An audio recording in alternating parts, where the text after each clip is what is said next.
Bonjour à tous, ici M-Doll, ça y est, je suis revenu de vacances. Donc je suis très content de vous retrouver pour cette vidéo et quoi de mieux pour reprendre qu'une vidéo où je présente ma collection de DVD Blu-ray 4K. Alors tout d'abord, je voudrais remercier les nouveaux abonnés de la chaîne. On a dépassé les 100 abonnés, donc un grand merci à vous. Voilà, ça qui me pousse un peu à continuer, donc merci énormément. Et donc, je vais vous présenter la troisième vidéo de collection de ma collection de DVD Blu-ray 4K. Alors, pour rappel, je présente à chaque fois 30 pièces de ma collection. Je fais une vidéo par mois sur ma collection, ce qui permet comme ça de discuter un peu des films et de discuter aussi de ma façon de consommer, de ma façon d'acheter, enfin bref, comment je vis ma vie de collectionneur. Et on va démarrer sans plus tarder avec un 4K, celui de Chappie, réalisé par Neil Blomkamp. Alors Neil Blomkamp, c'est le seul film que j'ai vu de lui. Je sais qu'il a fait Nine District, il a fait Elysium, et celui-là, il paraît que c'est son moins bon. Alors j'ai hâte de voir le reste parce que je trouve ça plutôt sympa. Alors j'ai pas encore testé le 4K, je sais pas ce qu'il vaut, je l'ai acheté dans un magasin d'occasion, mais il était pas très cher. Alors effectivement, c'est pas non plus un grand film de SF, mais j'ai trouvé ça quand même plutôt... J'ai quand même plutôt passé un bon moment. Voilà, donc j'ai hâte de voir le reste. Après, dans mes habitudes d'achat, par exemple, j'ai acheté ce film-là, sachant très bien que j'ai juste trouvé sympa. Et parfois, je privilégie les films où je veux lui donner une seconde chance de l'aimer plus, plutôt que des films que je sais que j'adore. Enfin, c'est un peu... Par exemple, j'ai celui-là, mais il y a des films que j'adore que j'ai toujours pas en support physique. Mais parfois, j'aime bien redonner une deuxième chance à des œuvres. Donc, c'est le cas de Chappie, Neil Blomkamp. Moi, perso, j'aime bien cette histoire de petits robots, là. Donc, non, allez-y, si vous aimez bien un peu tout ce qui est SF avec... Bon, on est loin de Pacific Rim, hein, c'est pas la même chose, mais c'est assez fun. Moi, j'ai beaucoup aimé. Ensuite, alors là, on part dans du chef-d'œuvre. Charade de Stanley Donen avec Audrey Hepburn et Cary Grant. Alors déjà, le duo Audrey Hepburn, Cary Grant, franchement, vous me direz ce que vous en pensez dans les commentaires, mais je trouve ça vraiment absolument génial. Et voilà, ce qui est génial dans ce film-là, c'est un film qui est à la fois trépidant au niveau du suspense. On va avoir des courses-poursuites sur les toits, on va vraiment avoir vraiment un film avec beaucoup de rebondissements, un scénario très rythmé, et à la fois en même temps ce couple avec beaucoup de charme. Donc j'aime bien un peu le mix de ces deux impressions. Donc là j'ai le combo Blu-ray DVD. La jaquette elle est dégueulasse, heureusement qu'il y a la jaquette en carton par-dessus. Mais voilà, enfin après le principal c'est quand même d'avoir le film, mais je trouve que Charade c'est vraiment un grand film qui date de, je n'ai plus la date, 1963. Donc allez-y, c'est un grand standard du cinéma. C'est un film qui mêle vraiment le charme de cette époque-là avec un couple extraordinaire. Puis en même temps, c'est très trépidant, beaucoup d'action, beaucoup de rebondissements. Donc allez-y, Charade, c'est vraiment un très grand film. Ah, là on passe chez John Carpenter avec Christine en 4K. Oui, je fais partie de ceux qui ont raté l'édition Carlotta et je continue à regarder si je peux pas la choper d'occasion, mais elle est encore beaucoup trop chère. C'est dommage, mais bon, c'est vrai, c'est le jeu. Hein. Donc Christine en 4K, bonne restauration, pas la plus dingue que j'ai vue, mais après c'est surtout le film qui est excellent. Enfin, voilà, ceux qui ne connaissent pas Christine de John Carpenter, allez-y, hein, c'est cette histoire de voiture qui possède un peu le jeune homme qui la conduit. Voilà, j'aime beaucoup la métaphore autour de la voiture. Hein, c'est quelque chose c'est un film qui est vraiment bon. En plus, j'ai lu le bouquin de Stephen King. Et dans le bouquin de Stephen King, il y a vraiment le parti pris de dire qu'il y a un genre de fantôme qui hante la voiture. Or, ici, on ne sait jamais vraiment si c'est le gamin qui pète un plomb ou si c'est vraiment la voiture qui est possédée. Enfin, il y a une espèce d'entre-deux bizarre qui est vraiment mystique. Et je vais pas me mettre à faire un top de mes films de Carpenter, mais ouais, il est très haut il est très haut pour moi, Christine. Donc allez-y, Christine en 4K. Excellent film, allez-y si vous l'avez pas vu, franchement. Alors là, on change complètement de registre avec un film que je défends, malgré tout. Alors moi, j'aime bien un peu tout ce qui est comédie américaine, faut le savoir. Même les comédies un peu burlesques, un peu parfois un peu crade, j'adore Will Ferrell, tout ça.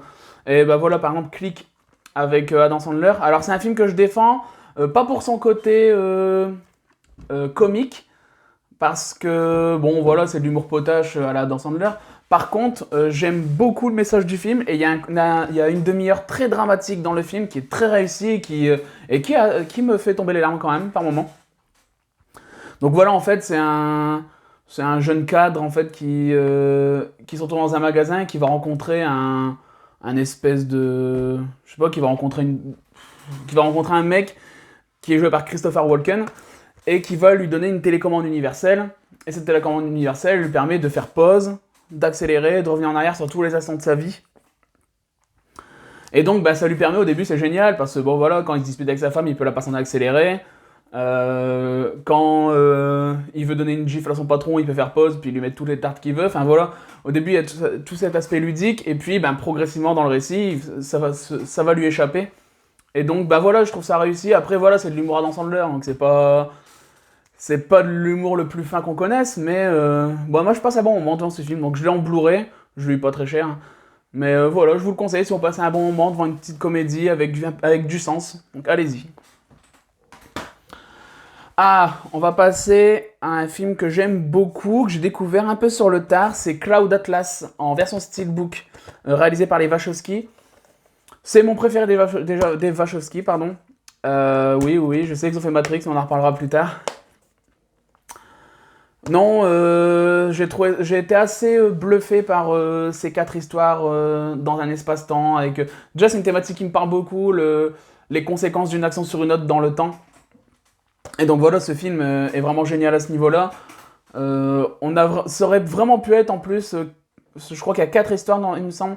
Ça aurait vraiment pu être 4 films différents, que les films auraient été intéressants. Et le fait de les entremêler, de montrer que chaque action a une cause plus tard, enfin bref, je trouve ça vraiment génial.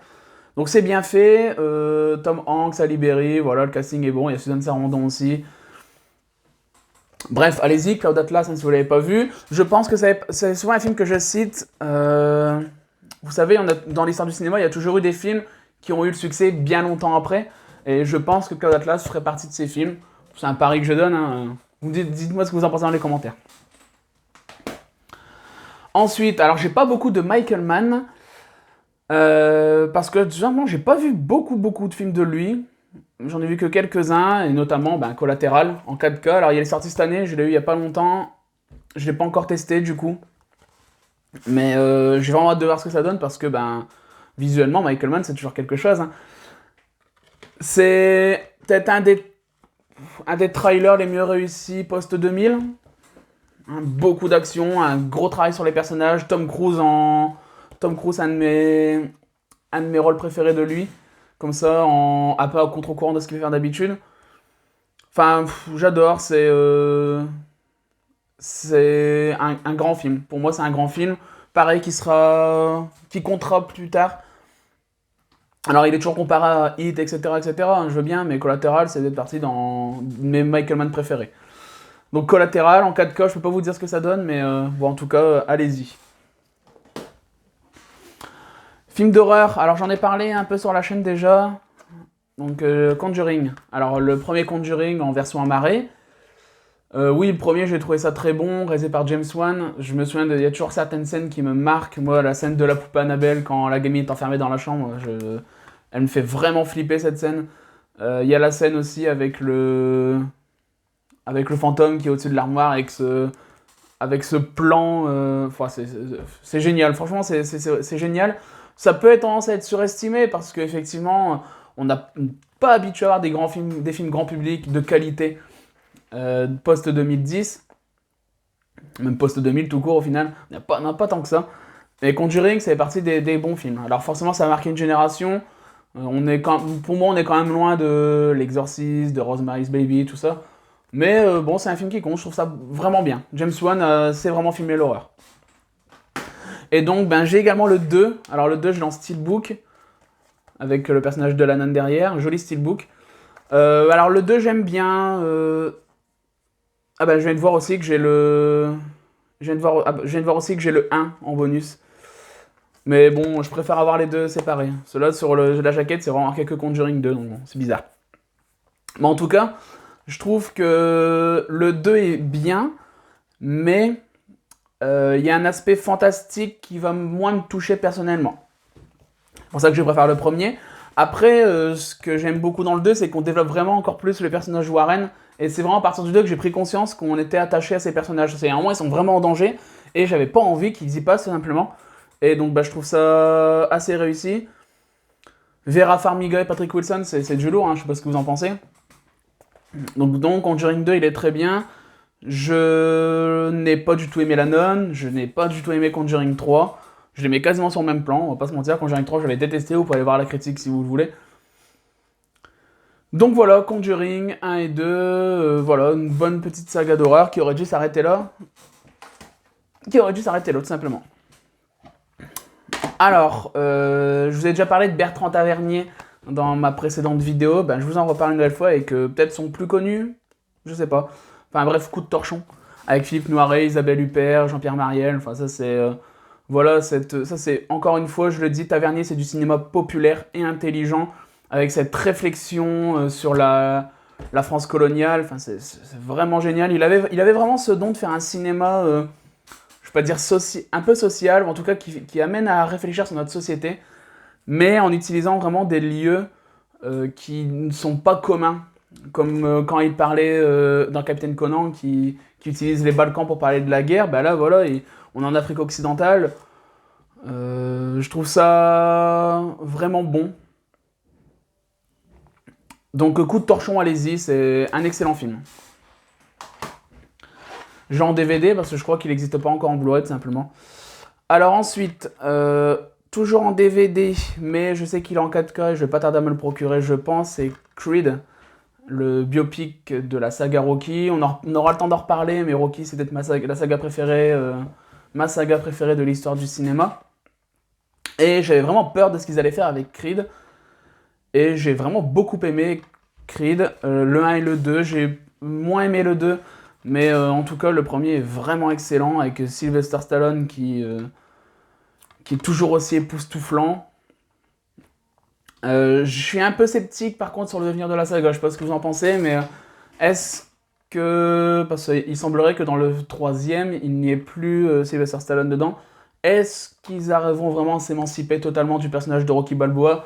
Rien n'est moins sûr, enfin en tout cas, le premier est vraiment très bon. Je l'ai en DVD pour l'instant parce que voilà, mais c'est sûr que je l'aurai. Et le deuxième, je l'ai pas encore, mais je l'aurai également. Allez-y, Creed, si vous aimez la saga Rocky, ça devrait vous plaire. Ensuite, on passe à un grand classique du cinéma français des années 90 avec Cyrano de Bergerac, réalisé par Rappeneau, avec Gérard Depardieu. Donc vous voyez, c'est une version Digibook. Donc le Digibook est plutôt sympa. À faire attention parce que je crois qu'il est sur la liste des Blu-ray défectueux. Moi j'ai eu de la chance. Mais enfin, vous voyez, ça raconte un peu la jeunesse du film. Comme je vous rappelle, hein, j'aime beaucoup quand il y a de la lecture.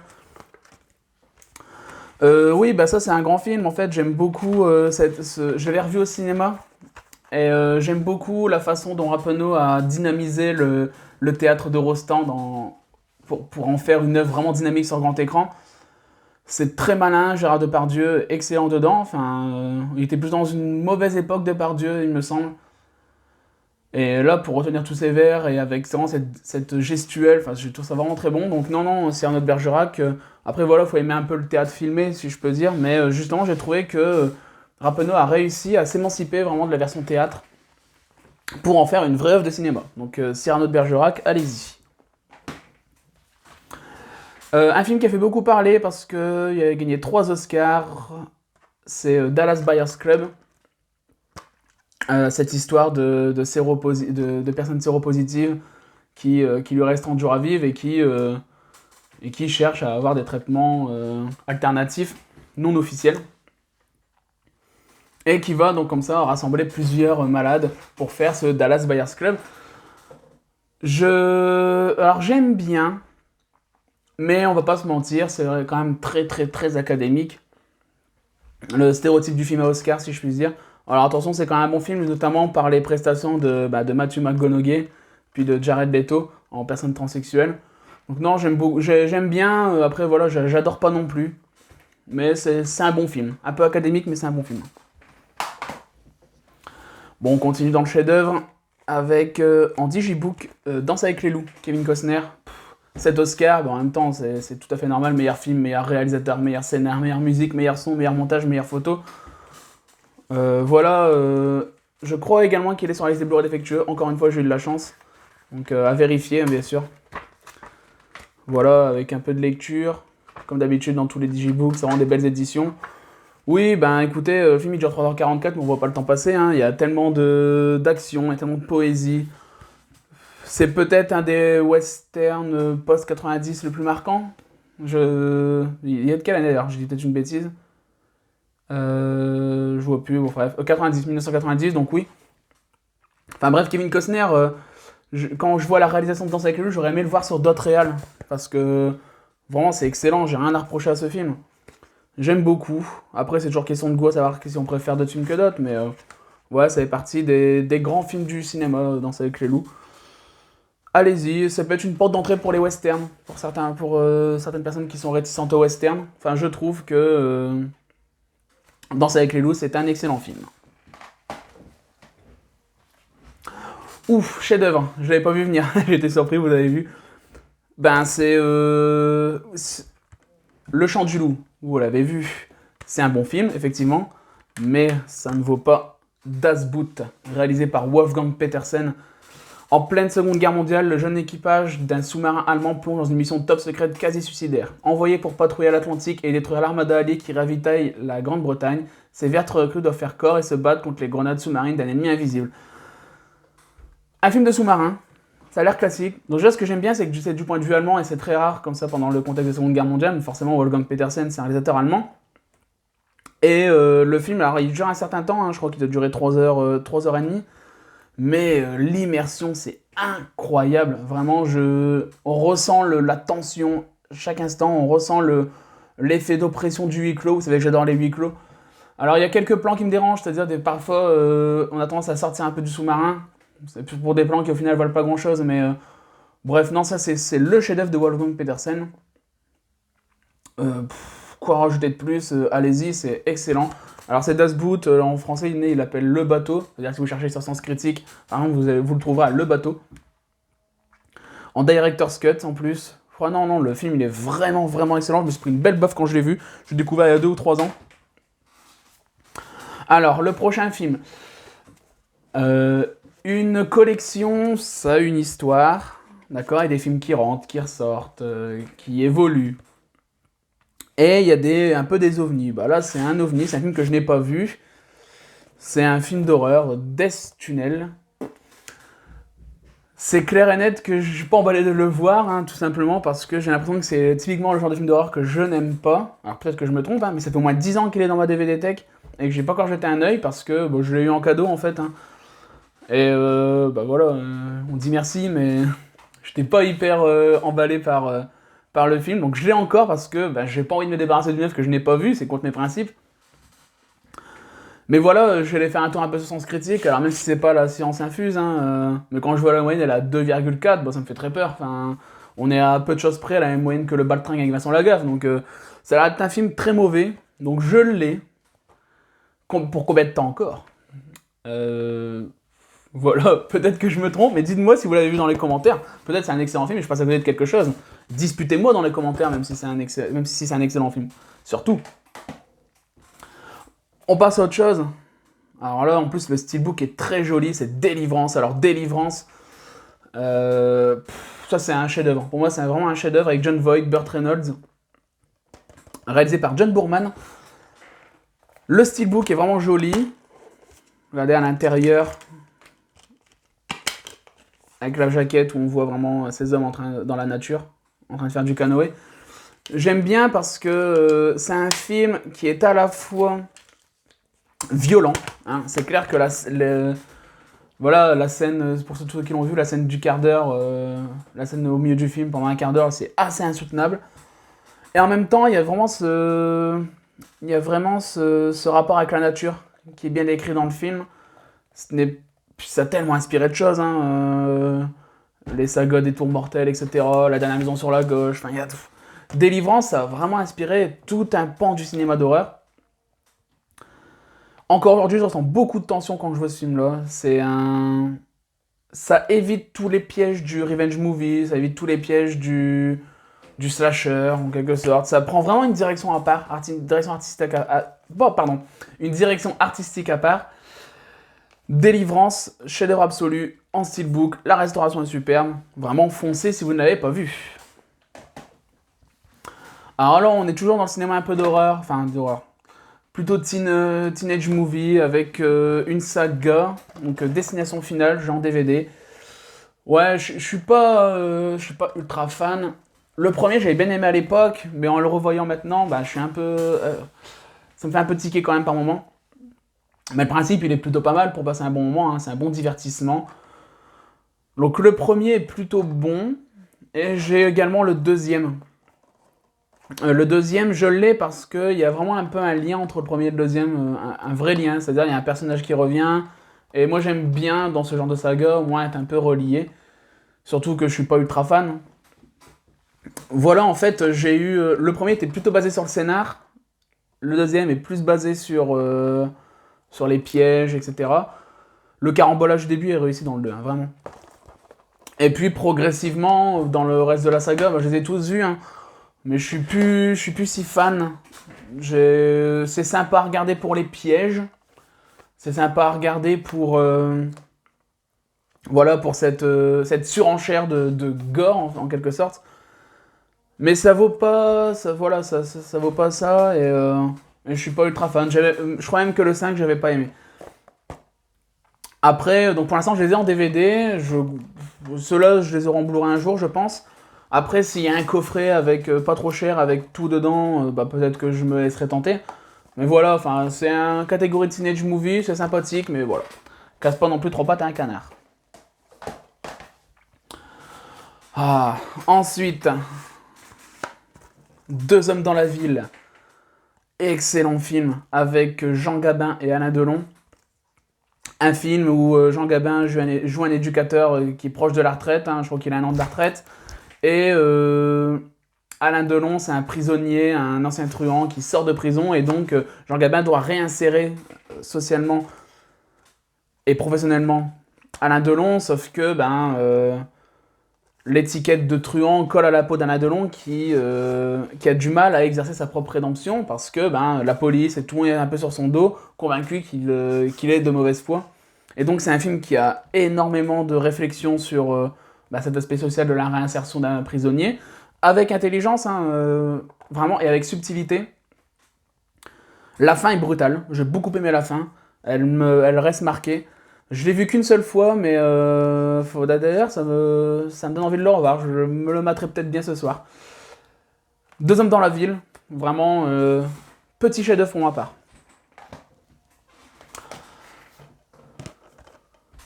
Django Unchained, réalisé par Tarantino. Le steelbook est très joli.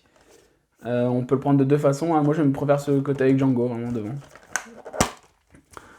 Voilà, c'est pas le Tarantino que je préfère, hein. Si vous avez vu ma rétrospective Tarantino, j'en parle. C'est pas celui que je préfère parce que c'est là où on voit un peu les limites du style Tarantino, hein. La période, de toute façon pour moi la période Inglourious Basterds et Django Unchained, c'est la période où Tarantino a du mal à se renouveler, pour ma part. Mais ouais, après ça reste un bon western divertissant. Comme je dis, je préfère la première partie du film. Parce qu'on a vraiment cet hommage western des années 50, etc. Et avec le temps, je suis un peu moins fan de la deuxième partie du film, où on a plutôt une caricature de Tarantino. Même si, bon, on a DiCaprio qui joue très bien. Mais bon, pareil, hein, je veux dire, Django, c'est un western porte d'entrée, hein, pour ceux qui ne regardent absolument pas de western, mais ça doit être vraiment une porte d'entrée et pas une fin en soi. C'est-à-dire que c'est pas parce que vous aimez Django qu'il faut rester à Django. Enfin, il y a tellement de plus beaux westerns qui existent que sinon ça doit vous amener à aller voir ce qui a amené ce film-là. Il y a tellement de références. Enfin, allez-y, les Sergio Leone, etc. Enfin, ça vaut plus que Django Unchained, qui est un bon film. Attention, si je l'ai, c'est pas pour rien, mais voilà, vraiment, Tarantino n'a pas tout inventé, hein. Dog Pound. Alors Dog Pound, c'est un film sur la situation carcérale des mineurs. C'est vraiment bon. En tout cas, ça joue son rôle de film coup de poing, j'ai envie de dire. C'est un peu dans la lignée des La Vague, tout ça, enfin tout ce genre de film, mais bon, c'est quand même plutôt bien réalisé, de Kim Chapiron. C'est un film qui a... Bon, moi, ça m'a pas marqué tant que ça, mais il y a des gens pour qui ça a énormément marqué. Et que c'était un peu un électrochoc, ce film. Enfin, bon, en tout cas, je l'aime beaucoup, c'est assez violent. Bon, allez-y, c'est très réaliste en plus. Donc, Dog Pound, allez-y. Sur le film sur l'univers carcéral, c'est vraiment bon. Donnie Darko, alors là, celle-là, je l'ai pas raté, l'édition Carlotta. Alors, elle est excellente. Vous voyez, hop. Dedans, j'ai un livret avec... Alors, j'ai le film en version cinéma et j'ai le film en version Director's Cut. Honnêtement, je préfère la version cinéma. La fois dernière, je me suis tapé la version Director's Cut avec plusieurs potes. Et en fait, je trouve que le film... Ben, la version Director's Cut explique un peu trop, c'est-à-dire que y a plus le côté un peu mindfuck, le côté chercher les indices, parce que limite, ça nous tombe tout cuit, en fait. Donc, je conseillerais plutôt la version cinéma. Donc voilà, il y a des interviews, vraiment, il y a 200 pages, il y a le scénario également. J'aime bien quand il y a le scénario, hein, c'est toujours très plaisant. Qu'est-ce que je pense de Donnie Darko? Bah oui, Donnie Darko, c'est un bon film. Je trouve que... Il y a aussi les versions en DVD. Hein. J'ai le Director's Cut en Blu-ray, enfin j'ai la version cinéma en Blu-ray DVD et également Director's Cut en Blu-ray DVD. Je trouve que c'est un film bah déjà qui est très générationnel. Même si je l'ai vu sur le tard, mais je pense que à l'époque où c'est sorti, ça fait beaucoup plus... voilà, c'était très, c'est très marqué dans son temps. Et il y a ce côté un peu mindfuck que j'aime bien. Je trouve que visuellement, ça a quand même de la gueule. Il y a beaucoup de théories qu'on peut ressortir sur Donnie Darko, donc ça qui est intéressant de voir et de revoir. Je trouve que le scénario est très très bien écrit. C'est l'histoire de lapin géant, enfin c'est assez loufoque comme idée. Mais j'aime beaucoup Donnie Darko, donc je vous le conseille. Plutôt la version cinéma, vous l'aurez compris. La restauration, elle est superbe, par contre. J'ai vu, par contre, ça m'agace. J'ai vu que Carlotta allait sortir le 4K de Donnie Darko. Mais ça, ils pensent pas à nous quand ils font ça. Enfin, donc c'est très bien qu'ils sortent la 4K, hein, je dis pas, mais voilà, je me suis tapé à acheter cette édition-là. Et il va se passer quoi? Je dois faire quoi avec le 4K? Je dois le racheter encore plus pour avoir la version 4K et je dois balancer ça? Bah non, qu'est-ce que je vais faire? Alors je pense que je vais acheter le 4K pour le mettre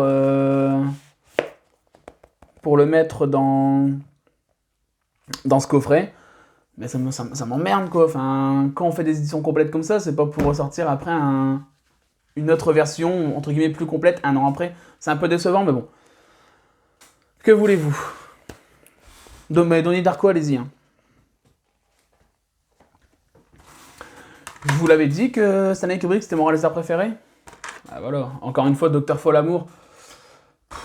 Ça, c'est excellent aussi, hein, parce que c'est un film qui est vraiment...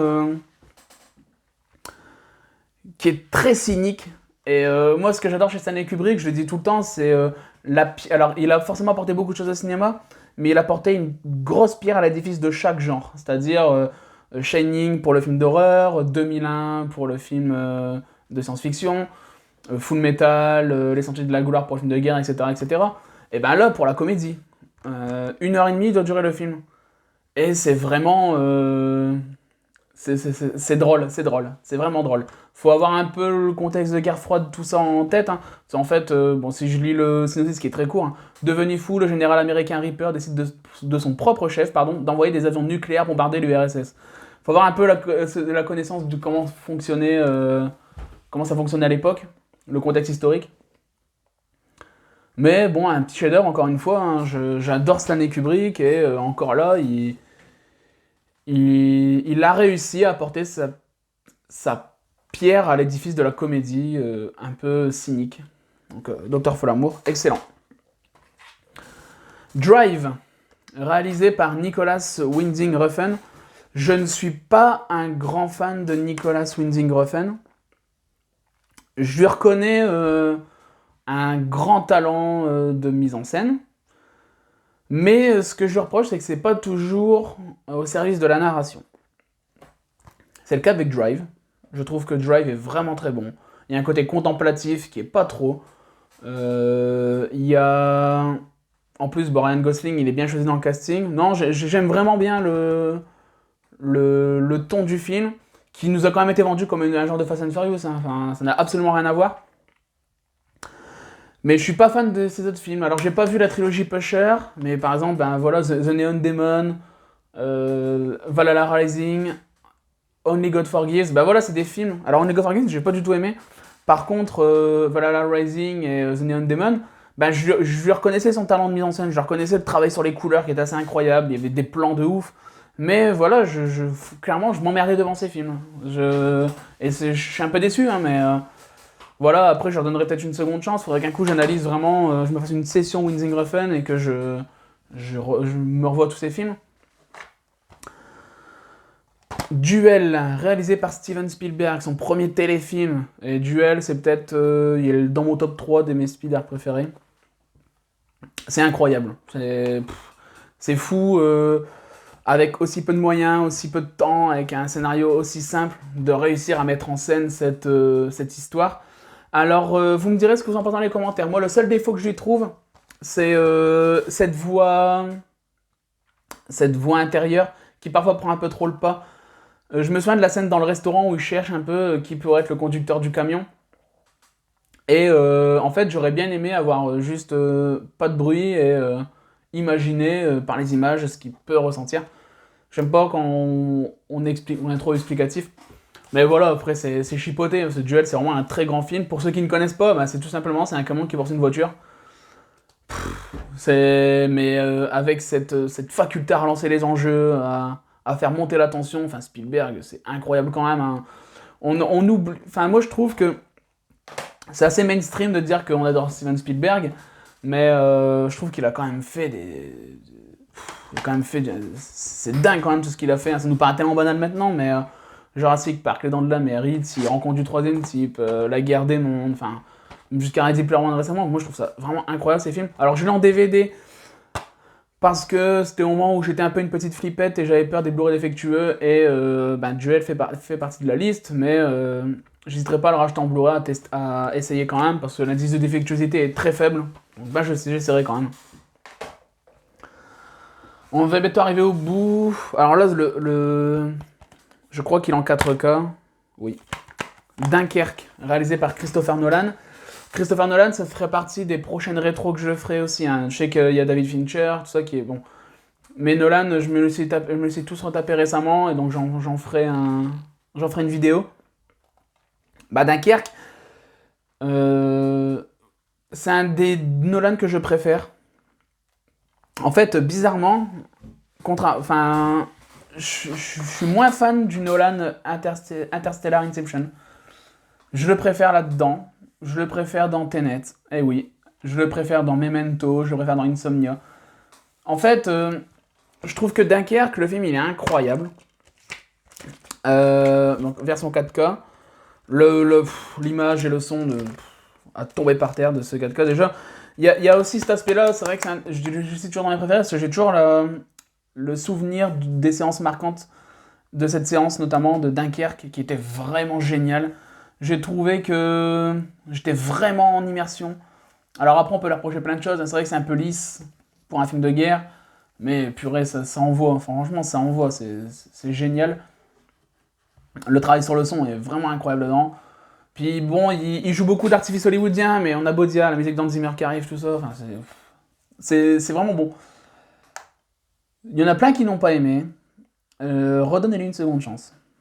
Parce que, pareil, je pense, ça fait partie des films qui vont bien vieillir avec le temps. Enfin, le plan où le personnage est sur la plage et il y a les bombardements derrière, il est mythique ce plan. C'est un des plus beaux plans que j'ai vu cette année-là, je me souviens. Non, Dunkerque, moi je le défends. C'est un excellent film. On arrive au E avec Easy Rider. Alors Easy Rider, c'est un film qui va porter un regard contre-culture sur les US avec voilà, sexe, drogue, rock'n'roll. avec Jack Nicholson, qui est peut-être mon acteur préféré, donc je suis très content de l'avoir. Je l'ai en 4K, je ne l'ai pas encore revu, donc je ne peux pas vous parler de la restauration. Alors c'est un film, c'est une ode à la liberté, mais alors je sais plus le nom du réal par contre. Denis Hopper, oui. Denis Hopper? Oui, Denis Hopper. Mais je peux pas, je vais pas mentir en disant que j'ai pas été un peu déçu. C'est partie des films monuments, et je trouvais qu'il manquait un peu de décoration quand même. Je pense que je le vois trop tard, tout simplement. Mais après, il reste intéressant, il est bien joué, il est bien réalisé. Il fait rêver quand même, hein, parce que c'est des mecs qui, comme ça, qui ne se donnent pas de limites, qui vivent leur rêve à fond. Et bon, dans notre monde actuel, je pense que ça fait du bien d'avoir ces messages-là. Mais Easy Rider, voilà, c'est parti des standards du cinéma, c'est aussi pour ça que je l'ai et que je l'ai vu. Donc, bon, allez-y, hein, je vous le conseille tout de même. Alors celui-là, beaucoup de monde l'ont vu. Ça avait plutôt fait consensus à sa sortie. C'est celui-là, Edge of Tomorrow, avec Tom Cruise, Emily Blunt. Vivre, mourir, recommencer, etc., etc. Donc c'est un film sur la boucle temporelle. Et que j'ai trouvé plutôt bon. Enfin, le concept de boucle temporelle, il est vraiment usé, archi usé. Mais j'ai trouvé, je sais plus qui est le réal par contre. Doug Liman, ouais. J'ai trouvé que Doug Liman avait réussi à broder une vraie intrigue autour et à bien exploiter le concept de boucle temporelle, qui est assez brutal en plus, comment il est mis en scène. J'ai beaucoup aimé. Je suis toujours méfiant sur ce genre de production, en plus SF, qui n'est pas forcément mon genre de prédilection. Mais celui-là, il est bien, je passe un bon moment quand je le regarde celui-là. Ensuite, on est chez Tim Burton. Donc vous avez vu, hein, vous savez que j'ai Beetlejuice, Big Fish, je vous avais présenté. Voilà, Edouard aux mains d'argent. Alors je l'ai en DVD, mais voilà, je vais vite résoudre le problème. Je me demande s'il n'y a pas une 4K qui devrait sortir prochainement, j'aimerais bien. Faudrait que je regarde, mais en tout cas, je sais qu'il y a 2 steelbooks qui sont déjà sortis, donc j'aurai l'embarras du choix, j'espère. Mais c'est peut-être mon Tim Burton préféré. C'est pour moi dans ce film où la magie fonctionne le mieux sur moi. Johnny Depp est très touchant. Dans le casting également Winona Ryder. Oui, Winona Ryder, c'est une super actrice, Winona Ryder. Hein. Franchement, j'ai quand même l'impression qu'elle a eu une carrière, qu'elle n'a pas eu la carrière qu'elle méritait, mais quand elle était chez Burton, c'était incroyable. Enfin, moi, j'adore Winona Ryder. Voilà, Edouard Main d'Argent, ça c'est le genre de film où je sais que le jour où j'aurai un gamin, il le verra assez rapidement parce que c'est super beau, enfin moi j'adore. Cet homme avec ses ciseaux à la place des mains, enfin... Ah, franchement, à faire ces vidéos-là, j'ai envie de revoir tous les films, c'est ça j'adore. Ça qui est excellent avec le support physique, c'est que des fois je passe mon temps à regarder mes Blu-ray pendant une demi-heure, trois quarts d'heure, et puis en fait... bah, je choisis même pas de film, mais je revis les films à travers les supports, enfin j'adore ça. Et pour terminer, alors ça c'est un de mes films préférés, version 4K, en steelbook, Elephant Man. C'est incroyable Elephant Man, c'est le film qui me fait le plus pleurer, réalisé par David Lynch. Alors pendant longtemps, quand je connaissais pas le cinéma de David Lynch vraiment en profondeur, je disais mais qu'est-ce qu'il a fait ça? Enfin, ça n'a pas du tout de rapport avec tout ce qu'on connaît, mais en final, si quand même dans ces thématiques, je reconnais le David Lynch, mais c'est clairement son plus accessible. Donc, en tout cas, c'est un excellent film, très humain, avec beaucoup de séquences émouvantes, sans forcément jouer dans le pathos à 300%. Alors un petit peu quand même, hein, parce que la situation est dramatique pour ce personnage. Mais quoi dire de plus, Elephant Man, c'est un chef-d'œuvre. Je suis très fier d'avoir dans ma collection. Ça a été un... D'ailleurs, petite anecdote, je crois que j'avais déjà rencontré dans une vidéo, peut-être que je radote, hein, mais c'était je l'ai vu ce film-là très tôt, je devais avoir 8 ou 9 ans. Et, et en fait, ma mère l'avait enregistré sur Arte à l'époque. Il était même en VOST-FR, donc j'ai réussi à suivre, hein, comme quoi on dit j'arrive pas à suivre, bah moi 8 ans j'ai quand même réussi à suivre Elephant Man en VOST-FR. Et j'avais vraiment été très touché par ce film. C'est peut-être le film qui m'a fait prendre conscience de l'impact que le cinéma peut avoir sur nous en fait. Et bizarre, et le hasard a fait que le lendemain, en allant faire les courses avec ma mère, dans le petit Shopee à l'époque, on vendait des VHS encore, c'était encore à l'époque des VHS, et il y avait la VHS d'Elephant Man. Et tout de suite, j'ai eu ce besoin de posséder cette œuvre. Donc voilà, c'est peut-être aussi le point de départ aussi de ma... C'est peut-être le point de départ de mon amour pour le sport physique, c'est que je me suis rendu compte que cette œuvre, elle était importante pour moi et que je devais la voir, tout simplement. Et donc, je me souviens que ma mère m'a acheté cette VHS d'Elephant Man et je l'ai eu pendant longtemps. Hein. Ça fait partie des films que, voilà, je pourrais pas me séparer. C'est-à-dire, quand j'ai revendu le DVD, c'était vraiment pour acheter, mais immédiatement le 4K. Je ne pouvais pas... Je le veux. C'est un film qui est très important pour moi, Elephant Man. Voilà. Donc voilà, j'espère que cette vidéo vous aura plu. En tout cas, je suis content de l'avoir refaite. D'être de retour, plutôt, pardon. Donc, merci à vous. On se retrouve à bientôt pour une prochaine vidéo. Je vais essayer d'aller voir Kaamelott prochainement. Je l'attends depuis longtemps, donc ce serait bête de ne pas y aller. Mais bon, on sait tous que c'est compliqué en ce moment pour aller au cinéma. En attendant, je vous souhaite une très bonne après-midi, une très bonne soirée. Et on se retrouve à très vite. Salut!